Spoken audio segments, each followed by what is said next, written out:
اس دنیا کو اللہ تبارک و تعالیٰ نے امتحان اور آزمائش کا گھر بنایا ہے۔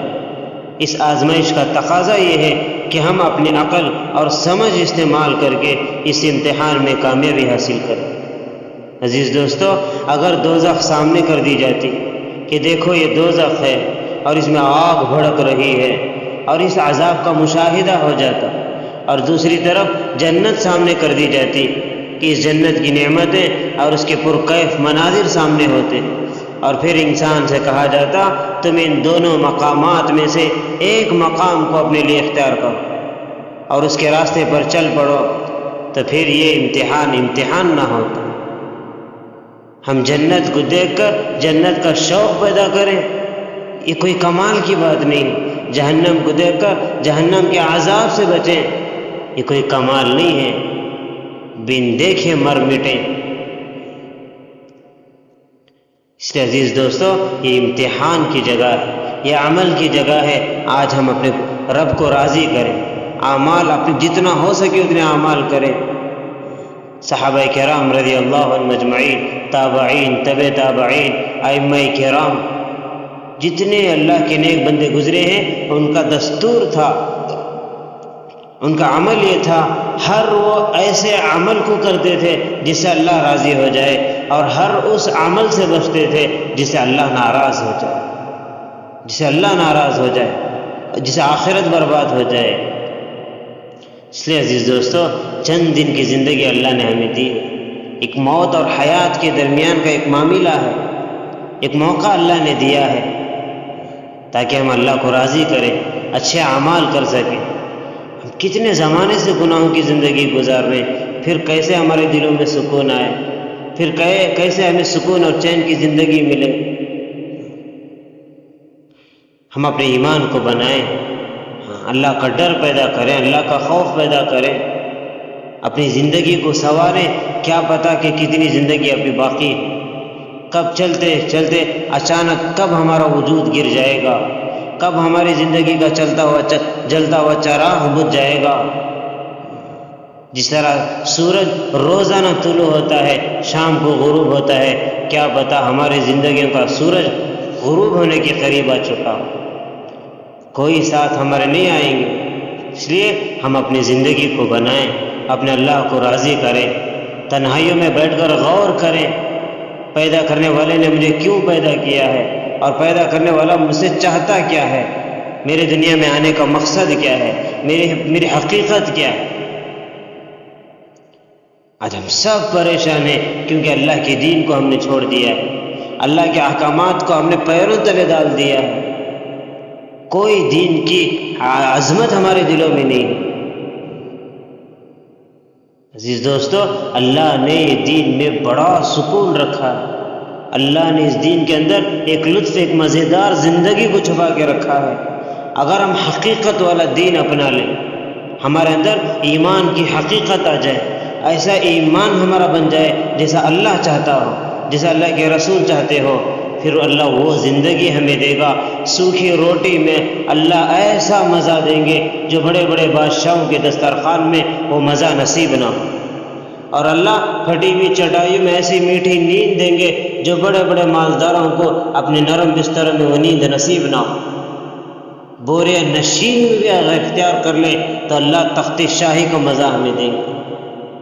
سفیان ثوری رحمۃ اللہ علیہ فرماتے ہیں، جو لطف، جو مزہ اس وقت ہم اپنے دل میں پا رہے ہیں، اس ایمان کی برکت سے، اعمال کی برکت سے، عبادت کی برکت سے، اگر یہ دنیا والوں کو، ان دنیا داروں کو اگر اس کا پتہ چل جائے، یہ بڑے بڑے بادشاہ اپنا تخت چھوڑ کر ہمارے پاس آ جائیں۔ ان کو پتہ نہیں ہے کہ اللہ نے ہماری زندگی کو کتنا پرکیف، کتنی پرسکون بنایا ہے۔ اس لیے عزیز دوستو، ہم اپنی زندگیوں کو، دنیا کی زندگی کو بھی بنائیں، اپنے آخرت کو بھی بنائیں۔ اس کا ایک ہی علاج ہے، ہم خوب استغفار کریں، ندامت کے آنسو بہائیں، اللہ کے دربار میں گڑ گڑائیں، تنہائیوں میں بیٹھ کر اللہ کا ڈر پیدا کریں، اللہ کا خوف پیدا کریں، قبر کی اندھیری قبر کا استحضار پیدا کریں۔ یہ ہمارے لیے بہت ضروری ہے۔ ہم اپنی خلوتوں کو سنواریں، جو بندہ اپنی خلوتوں کو، اپنے تنہائیوں کو اللہ کی یاد سے مزین کرے گا، اللہ اس کی محفلوں کو سجا دے گا، اللہ اس کی جلوتوں میں اللہ اسے ایسی عزت دیں گے، اللہ اکبر، ہم اس کا تصور بھی نہیں کر سکتے۔ اس لیے عزیز دوستو، ہم خوب استغفار کریں۔ ہم حالات کتنے پریشان، ساری امت پریشان ہے، سب کسی سے بھی پوچھو بھائی زندگی کیسے چل رہی ہے، یہ کہتے ہیں کہ ہماری زندگی پوچھ کر کیا کرو، ہر ایک کسی نہ کسی چیز میں پڑا ہوا ہے۔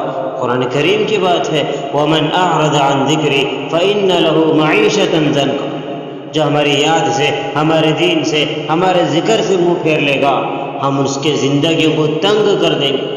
اے میرے بندو، ان دنیا داروں کو دیکھ کر دھوکے میں نہ پڑنا، ان کے بغلوں کو دیکھ کر، ان کی سواریوں کو دیکھ کر تمہیں کیا پتا ہم نے ان کی زندگیوں کو تنگ کر کے رکھا ہے۔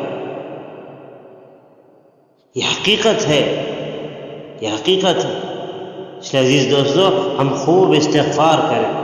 حالات سے نکلنے کا، پریشانیوں سے نجات کا ایک ہی ذریعہ ہے۔ اللہ کے پیغمبر حضرت یونس علیہ السلام جب مچھلی کے پیٹ میں تھے، اندھیرے میں تھے، توبہ کی، استغفار کیا، اللہ سے مناجات کی، اللہ سے باتیں کی، اللہ نے ان کی ندامت کو، ان کی استغفار کی وجہ سے مچھلی کے پیٹ سے ان کو نجات دے دی اور باہر نکال دی۔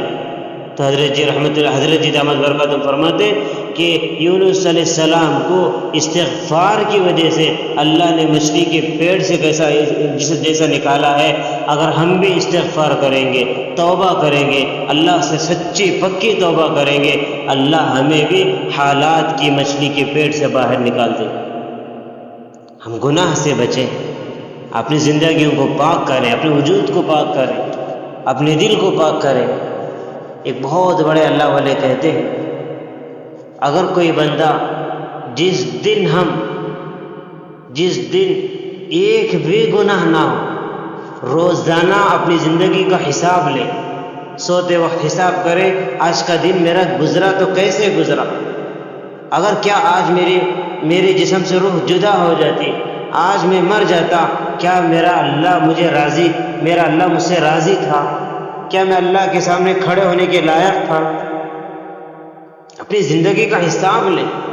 جو دنیا میں اپنی زندگی کا حساب لیتا رہے گا، وہ اس کے بڑے حساب کے دن اس کا حساب آسان ہو جائے گا، بڑے حساب کے دن اس کا حساب آسان ہو جائے گا۔ تو اللہ علیہ فرماتے ہیں، جس دن ہمارے سے کوئی گناہ نہ ہو، سمجھ لینا وہ دن ہم نے نبی پاک صلی اللہ علیہ وسلم کی صحبت میں رہ کر گزارا۔